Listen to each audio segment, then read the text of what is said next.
Por favor, Ya, déjame poner aquí. continúa, por Fernando. Ok, Estamos, ahí te veo. ya, déjame aquí. Ya, listo. Sí, Sorry por lo que pasó. ¿Sí ves, no? sí, sí te veo y te escucho. Ya, listo. Entonces, bueno, estábamos hablando de intubación despierto. No era apropiada para pacientes con hipertensión intracraneal. Si se sospecha o tiene signos de hipertensión intracraneal en un paciente, esto pues no, tiene que ser descartado y siempre, siempre, siempre, siempre debe ser realizada por un profesional con experiencia en vía aérea difícil. Es estar intentando con el fibro, porque lo tengo, sin tener la experiencia, pues en realidad más que beneficio, pues va a traer más complicaciones. Entonces, eso es como un poco cuando debemos pensar en usar la intubación por fibra óptica, ¿no? En el paciente despierto.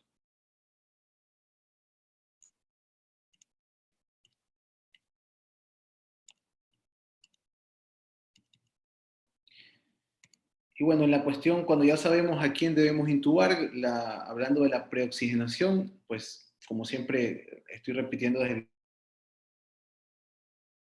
el inicio de la charla, cualquier periodo significativo de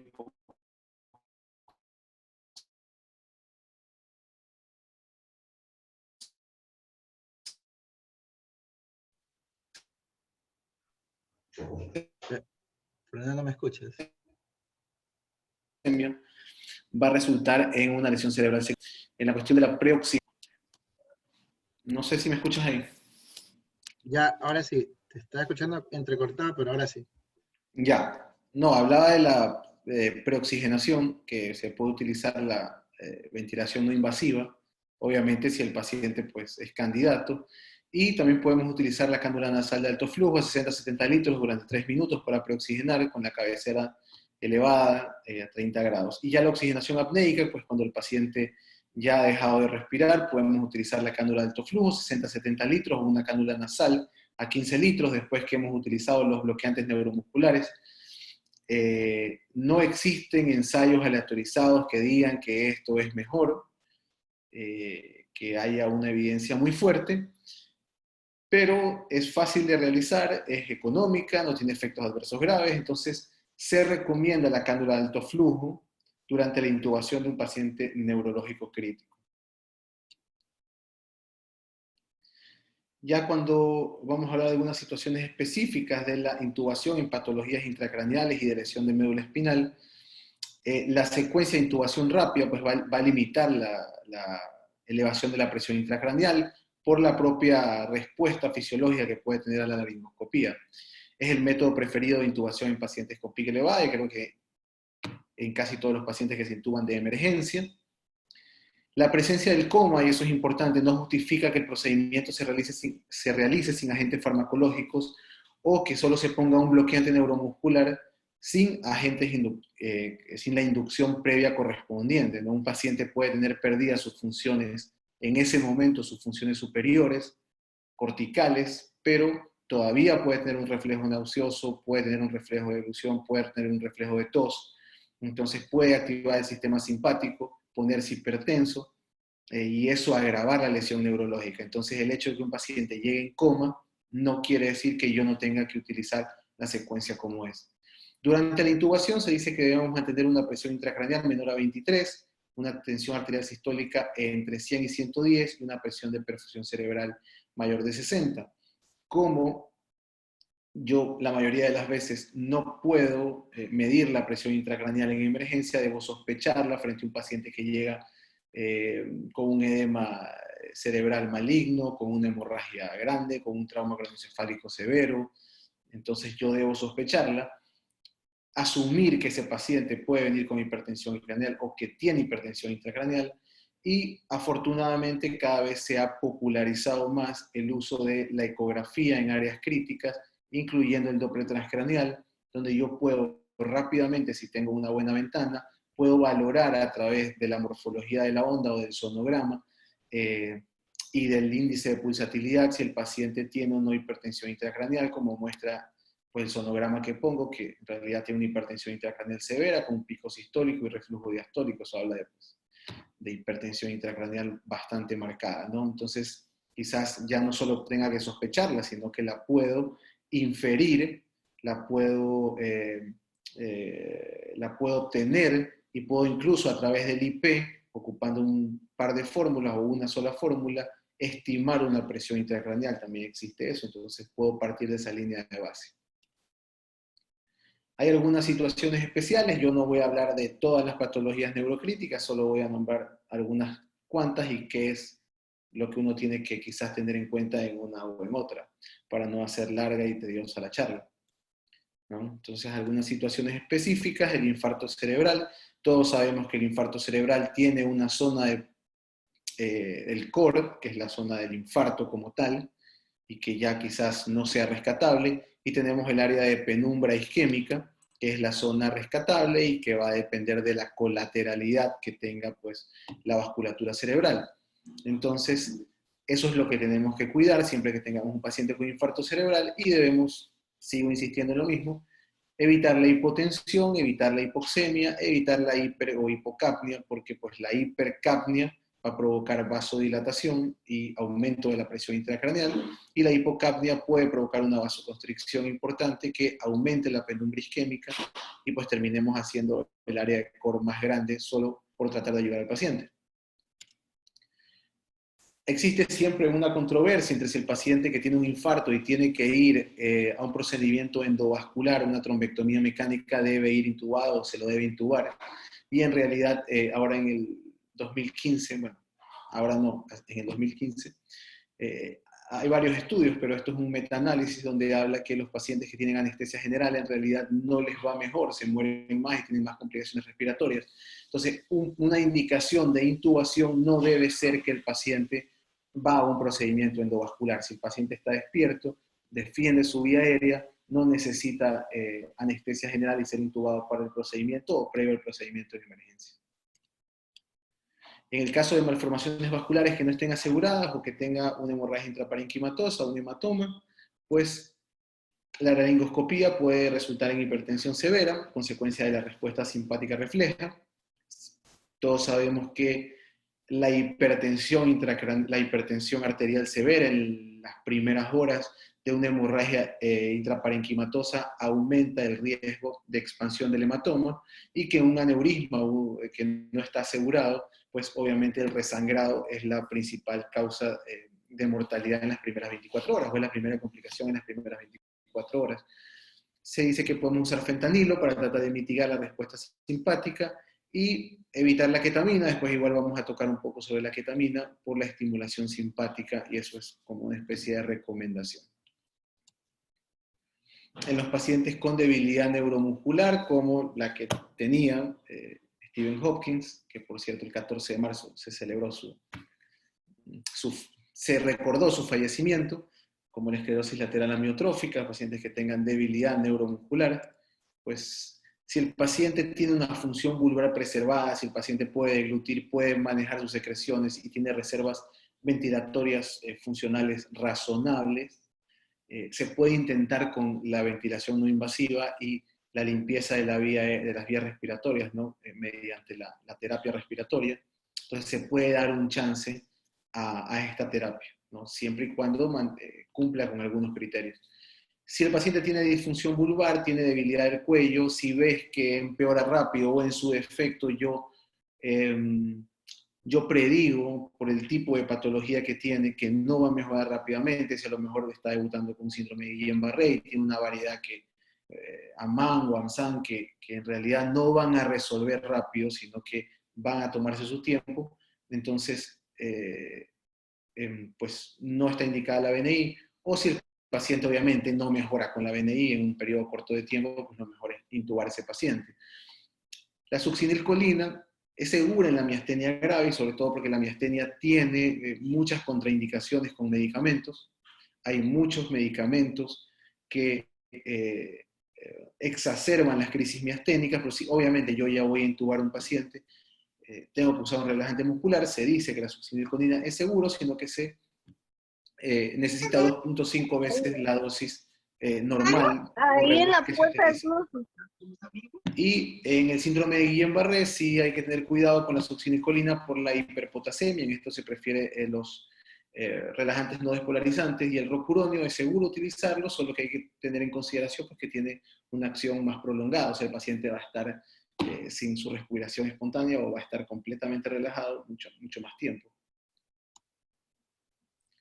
En la lesión de columna cervical, que es otro de los temas como más discutidos, la intubación temprana y la ventilación están indicadas para pacientes con lesiones cervicales altas. Eso es prácticamente una norma. Un paciente con una lesión cervical alta, arriba de S5, tiene que ser intubado. Las lesiones altas y completas por encima de S3 casi invariablemente van a sufrir un paro respiratorio en los primeros minutos de la lesión. Y más del 20% de las lesiones de médula cervical requieren traqueostomía por insuficiencia respiratoria crónica y mayores en lesiones completas. Y la intubación y traqueostomía se realizaron en 68-69%, quiere decir en más de la mitad de los pacientes que tenían lesiones cervicales bajas, C6, C7. Entonces, parece ser que más de la mitad de los pacientes, aunque las lesiones eran bajas, terminaron intubándose, y de estos también terminaron en traqueostomía. Entonces creo que aunque sea una lesión cervical baja, posiblemente la mejor indicación es intubarlo igual. La intubación temprana obligatoria es mandatoria para pacientes con cualquier lesión de columna cervical inferior incompleta e incluso lesiones incompletas, porque 50% de las lesiones incompletas van a necesitar una traqueostomía. Esos son estudios que se hacen en centros de trauma de alto nivel.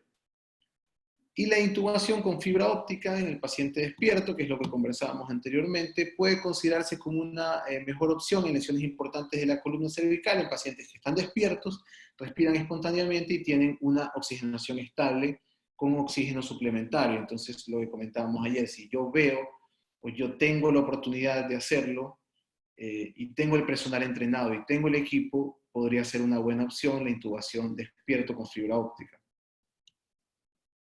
¿Cuáles son las indicaciones para la intubación de un paciente con trauma raquimedular?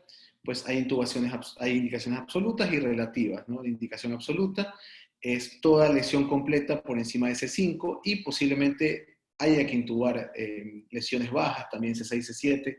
Yo creo que en mi pobre y corta experiencia, y en lo que he podido revisar, creo que es mejor por estadística intubar a un paciente con una lesión cervical baja.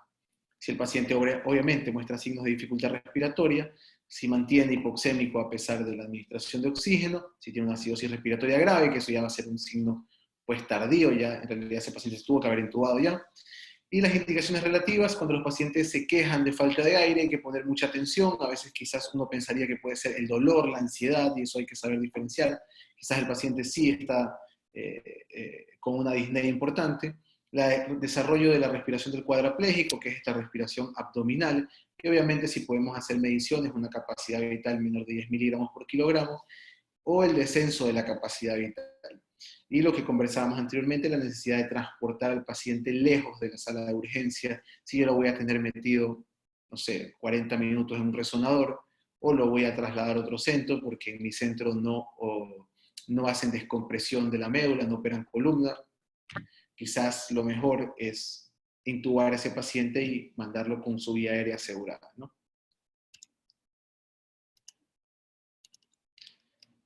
La estabilización de la manual en línea media, o la estabilización manual en línea, es una maniobra que se utiliza para tratar de no movilizar la columna cervical durante la intubación. Se debe retirar el collarín primeramente, la parte anterior del collarín.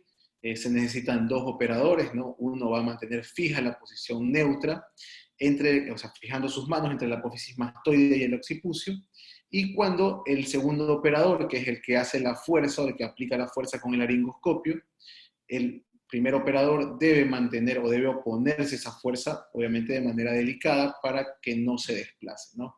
Para tratar de no hiperextender la columna cervical. Y no se recomienda el uso de la presión cricoidea pues, como para poder visualizar mejor la vía aérea. Eso no está recomendado porque podemos hacer presión sobre la columna cervical.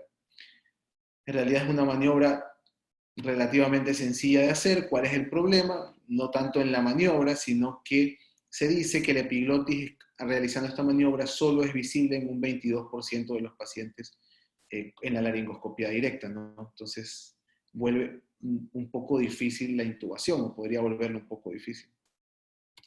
Incluso se dice que, o se recomienda, no se dice, recomienda, que esta maniobra de fijación manual en línea debe ser realizada mientras se está aplicando la ventilación bolsa-mascarilla, y ahí ya necesitarías un tercer operador, uno que esté fijando en la línea media, necesitas el otro que haga el sello, y necesitas el tercer operador que pues provea de las respiraciones, ¿no? Provea el ambú. Entonces también es seguro o está recomendado que se haga previo a la intubación cuando se está dando bolsa-mascarilla.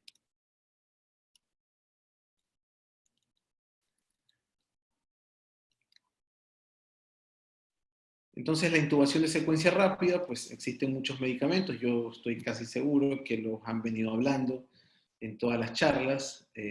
Yo quisiera tocar dos o tres cosas. De lo que te había dicho para decir que nos ayude con la comida. Acerca del etomidato y de la ketamina. El etomidato suele ser de elección porque es un paciente que induce sedación, algo de relajación, y es un medicamento que provoca cierta estabilidad hemodinámica, no hipotensa tanto a los pacientes, entonces suele ser de elección.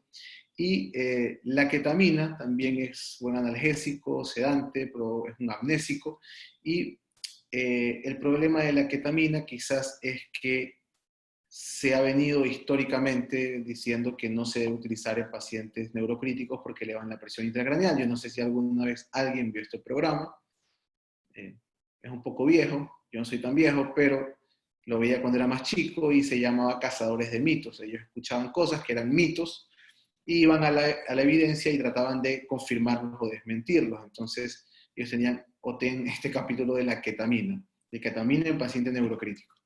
¿Okay? Hay muchos estudios acerca de ketamina en pacientes neurocríticos. Hay esta revisión acerca de revisando el dogma de ketamina en el paciente con lesión neurológica aguda, y la evidencia pues sugiere que se puede administrar de manera segura cuando se administra junto con un sedante o con alguna dosis de sedante, sobre todo de un GABAérgico como son las benzodiazepinas. Entonces se puede utilizar de manera segura siempre que se asocie también a un GABAérgico, ¿no? Y con relación a la succinilcolina, solo para tocar un poco de los medicamentos, yo no voy a explayarme en todos los medicamentos y detallarlos. Hay que tener mucho cuidado con la succinilcolina en pacientes neurológicos inmóviles, con enfermedades crónicas que se han mantenido inmovilizados por algún tiempo, porque provocan hiperpotasemia por regulación positiva de los receptores de acetilcolina. En pacientes que tengan esclerosis lateral amiotrófica, que tengan esclerosis múltiple, miopatías crónicas, pacientes que después de una lesión cerebral aguda de médula espinal han permanecido inmóviles 24 o 72 horas. En estos pacientes no es de elección, es preferible utilizar un agente no despolarizante. Y bueno, ¿qué debo recordar? Debo recordar que siempre que yo tenga un paciente, a cualquier paciente en general, que yo crea que después de revisar sus indicaciones, después de revisar su contexto, deba ser intubado, siempre debo hacer como un checklist en mi cabeza de las cosas que tengo que hacer y que necesito tener con relación al paciente, a los equipos, a los insumos, al equipo, y tener un plan por si tenemos estos términos de no se puede ventilar o no se puede intubar, ¿no? Siempre tener un plan de respaldo. Entonces, con relación al paciente, pues tener las vías disponibles, la posición óptima, dependiendo de lo que yo vaya a hacer. Preoxigenar, como hablábamos, puede ser con BNI si el paciente lo permite, puede ser con cánulas de alto flujo.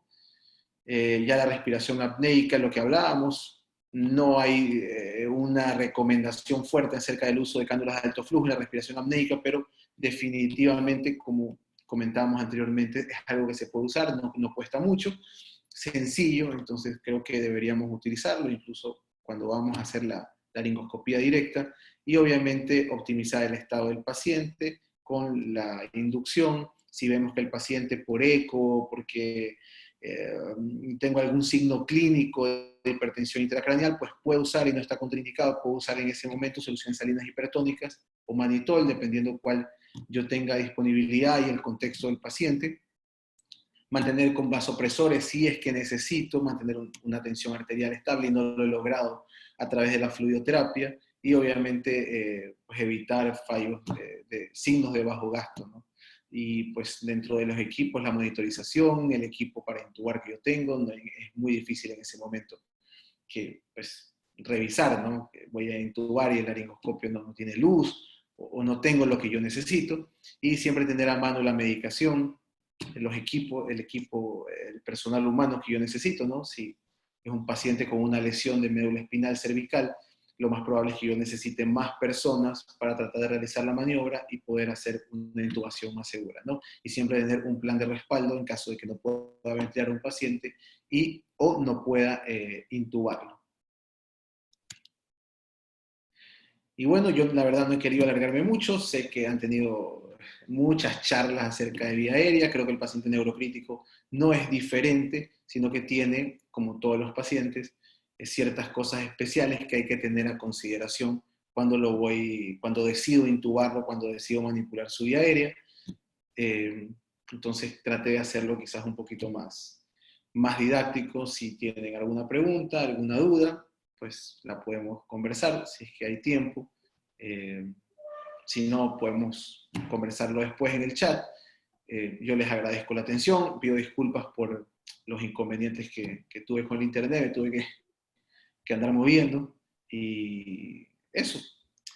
Entonces, pues gracias a todos por la atención y por su paciencia. Gracias, Fernando. No sé si alguien quiere aprovecharlo, pues no siempre les menciono que es importante realizar la pregunta. Pueden escribirla, yo la leo, o la realizan pues directamente, ya que Fernando pues con su subespecialidad en neurointensivismo nos podría dar una orientación un poco más detallada, ¿no? Aprovechemos quizás realizar una o dos preguntas en honor al tiempo. Vamos, Juanito, no sé si me escuchas, si estás conectado y puedas ir eh, compartiendo tu pantalla. Pero la verdad que tengo muchas preguntas. Juanito, Tiene muchas preguntas. si puedes ir compartiendo, excelente. Tengo una pregunta, ¿no? No sé si eso es bueno o es malo, pero... No, es bueno, siempre es bueno. Mencionaste esto de al momento de intubar, ¿no? Algunas ocasiones hemos visto, si soy honesto, quizás de una mala manera, suelen retirar la valva anterior del collarete y dejarla posterior, ¿no? Yo nunca lo he visto, no lo he leído, la verdad que con este simposio sabemos, pues, y aquí está Javier, porque es anestesiólogo, son los indicados, pues, en lo que es respecto a la vía aérea. Pero, ¿cuál es tu opinión de no retirar la bala posterior y tratar y hacer la intubación en un trauma raquimedular cervical? O sea, si uno lee la técnica, pues no sé si estará en sincronía con lo que expresan los otros colegas, pero cuando uno lee la técnica de la fijación en línea media, el paciente obviamente está con el collarín, porque el servicio de emergencia lo entrega con el collarín, ¿no? O el servicio de ambulancia o los paramédicos. Cuando uno lee la técnica, se dice retirar la parte anterior del collarín. No se dice retirar el collarín. Es lo que normalmente, es lo que dice la técnica, es como está escrita, y es como regularmente, al menos las veces que he tenido que hacerlo, sí he dejado la parte posterior. No sé si está en sincronía con el mismo pensamiento o si hay algo nuevo que quizás sugiera algo diferente, pero en realidad la descripción de la técnica dice que hay que quitar la parte anterior. No sé, y las veces que lo he hecho, las pocas veces que he tenido que entubar un trauma raquimedular, pues sí he dejado la parte posterior para hacerlo. He dejado la parte anterior y se ha hecho la fijación, ¿no? Ok. No sé si hay... Sí, creo que es lo que la mayoría hemos observado. No sé si alguien quiera realizarte alguna pregunta. Si no, podríamos ir avanzando con Juanito. ¿Estamos listos, Juan? ¿Sí? ¿Sí estás? ¿Sí estás? ¿Sí me escuchas, Juanito? ¿Sí? Tu micrófono, Juan. ¿Me ves ahí? Sí, te escucho. Digo, si puedes compartir tu pantalla o creo que nos tocará a todos ampliar eh, tu, tu cámara, diríamos así. No sé si me explico.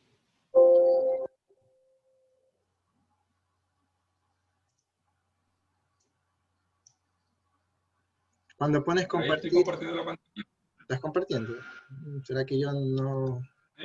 No sé si alguien lo pueda ver, lo puedan ver bien, alguien que nos pueda de los asistentes mencionar.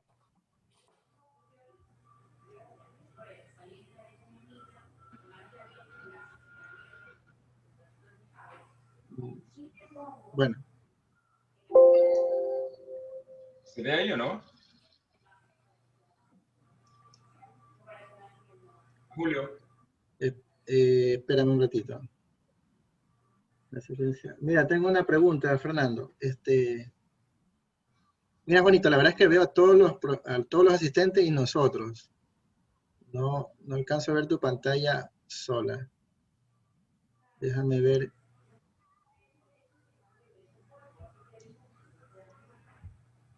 O sea, nos toca poner tu pantalla grande. No sé si me explico para los asistentes. Lo digo para que no nos dé problema. Yo te veo bien. No sé si los asistentes tengan algún problema. Si alguien lo puede mencionar. Eh, bueno, para concluir, ¿no? Con Fernando. Espero que puedas continuar en la conexión. Acá hay una pregunta, no sé si la leíste, de Javier Correa. Dice, sí, en la secuencia de intubación en lesiones medulares es frecuente los espasmos musculares laringeos. Pues no sé, o sea, no sé la frecuencia de los espasmos musculares laringeos, pero definitivamente que todo paciente que no esté adecuadamente sedado y relajado puede desencadenar la misma laringoscopía, puede desencadenar un reflejo simpático, puede desencadenar un espasmo por la manipulación. Creo que podría hacerlo. No sé la frecuencia, no sé qué tan frecuentes son, pero obviamente creería que podría pasar. No sé exactamente la frecuencia, pero creo que en todo paciente que no esté con una adecuada secuencia de inducción y posterior relajación, podría pasar. Lo que pasa es que en el paciente, bueno, creo que en todo paciente, pero en el neurocrítico específicamente, estos reflejos podrían hacer maniobra de Valsalva, podrían aumentar la presión intracraneal y terminar en consecuencias de otro tipo. Pero no sé la frecuencia, pero definitivamente sí. Podrían pasar en cualquier paciente que no esté adecuadamente inducido, creo yo. No sé si son más frecuentes en la lesión de médula espinal cervical, no sé si el espasmo es más frecuente, la verdad. Me inventaría un valor, no sé qué tan mucho más frecuente sea que un paciente que se intuba por otra causa. Pero creo que podría pasar en cualquiera. Bueno, la verdad es que Estamos tendría que decir arreglando la vez que, pasada. si pueden, por favor, silenciar los micrófonos. Siempre se los menciono, por favor. Bueno, honestamente, Fernando, podríamos hablar muchas cosas. Siempre me da lo que alguna vez te pregunté, la escala Villar, traqueostomías en neurocríticos, bueno, etcétera. Quiero agradecerte, Fernando, como siempre lo menciono, eh, tengo el honor de tener amigos y amigas de diferentes especialidades. Espero que este curso lo podamos hacer una segunda edición y contar contigo. Gracias de antemano, Bueno, Fernando, un abrazo. gracias, igualmente. Cuídense y pues ahí sigan adelante. Gracias por la invitación, Julio. Gracias a todos por la atención.